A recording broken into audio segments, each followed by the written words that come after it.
Hello students, welcome to GNV learning portal. SSC examinations లో quantitative aptitude కి సంబంధించి previous year question solve చేద్దాం.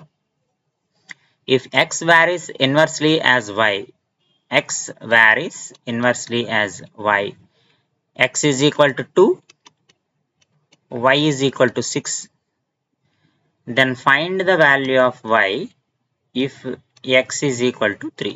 So ఇది మనకి ఇచ్చినటువంటి క్వశ్చన్. సో ఎప్పుడైతే x is inversely proportional to y అన్నారో x into y is equal to constant. ఈ విషయం మనం గుర్తించాలి. x into y is equal to constant.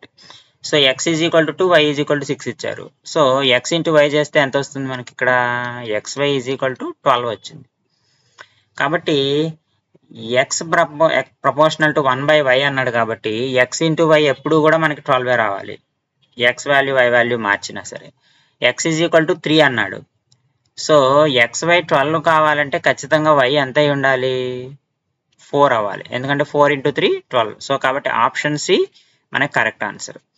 లేదు నాకు ఇలా ప్రాబ్లం రాలేదు, నేను ఫార్ములాతోనే చేస్తాను అంటే x ప్రపోర్షనల్ టు 1/y అంటే x1/x2 is equal to y2/y1 అవుతుంది. సో మనకు y2 తెలీదు. సో కాబట్టి y2 is equal to x1/x2 into y1. ఇక్కడ x1 అంటే 2/3 ఇంటూ 6.